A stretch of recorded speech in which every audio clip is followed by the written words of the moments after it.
AI नक्की काय करतं आणि AIमुळे कोणते बदल होतात, काय प्रकार आहे, हे सगळं आपण गेल्या अनेक दिवसांपासून ऐकतोय. पण जर हेच AI मालिकेत आलं तर, आणि त्यातही मराठीत मालिकेत, हाच प्रयोग तू भेटशी नव्याने या मालिकेतून आपल्या सगळ्यांच्या भेटीला येतोय.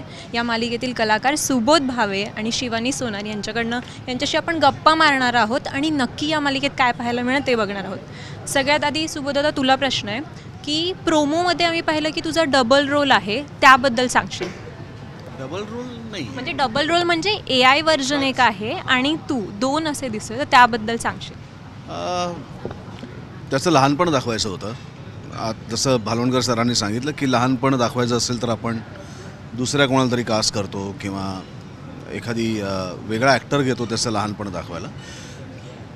कारण आता कितीही प्रयत्न केले तरीसुद्धा इतका लहान नाही मी दिसू शकत. म्हणजे बालगंधर्वच्या वेळेस मी व्यायाम करून 10-15 वर्ष मी कमी होऊ शकतो, पण तेव्हा माझं वय पण कमी होतं.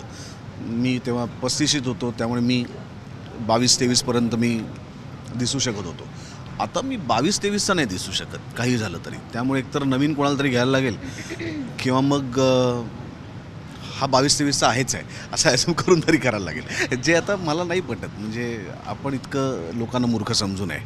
त्यामुळे AIचं तेव्हाच त्यांच्या सोनीच्या टीमने तयार केलेलं व्हर्जन होतं आणि ते सगळं गोष्टीमध्ये चपखल बसलं आणि तो रोल तयार झाला. पण दोन्हींचे शेड्स वेगळे आहेत. म्हणजे मूळ स्वभाव जो माहीचा आहे तोच त्याचा आहे, पण आता त्या स्वभावावरती त्यांनी अनेक पुटं चढली आहेत. ती कडकपणाची आहेत, निष्ठुरपणाची आहेत, अबोलपणाची आहेत, रुष्ठपणाची आहेत. आणि तो तसा का झाला आहे त्याचं उत्तर पुन्हा आपल्याला भूतकाळात शोधायला लागणार आहे, म्हणून तो माही आहे. शिवानी, इतके प्रोमो पाहिले, त्याच्यात दादाची म्हणजे दोन्ही भूमिका कळल्या की त्याचे कोणते कॅरेक्टर्स आहेत, पण तुझ्या कॅरेक्टरबद्दल जास्त काही कळत नाही, त्याबद्दल थोडं सांगशील?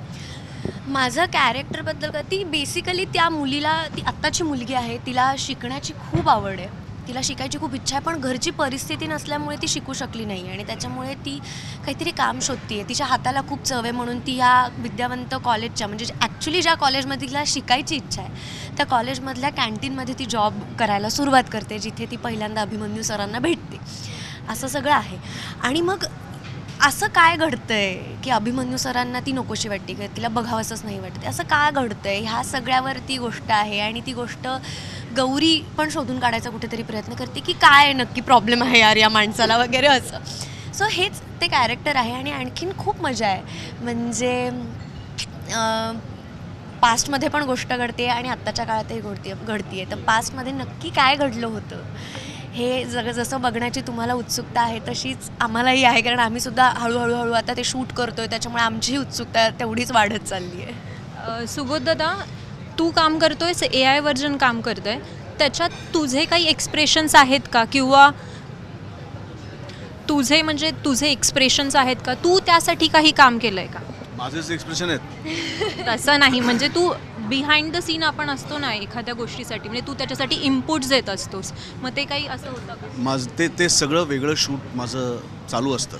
कारण जे काही एक्सप्रेशन त्याचे AI व्हर्जनचे असणार आहेत माहीचे, ते सगळे एक्सप्रेशन आधी माझ्या चेहऱ्यावर ते टिपून घेतं आणि त्याच बेसवरती ते AIच्या त्या चेहऱ्यावरती आणतं. त्यामुळे त्याचे फेस कट्स असतील, त्याचं बघणं असेल, त्याचे डोळे असतील, त्याचा आवाज असेल, ते सगळंच मी करतो आणि मग ते त्याच्यावरती मॅच होतं. दोघांनाही प्रश्न आहे की AI सोबत काम करणं आणि इतर मालिकांमध्ये आपण सहज कलाकारांसोबत काम करणं, यात काय फरक जाणवतो? AI बरोबर नाही काम करत आहे.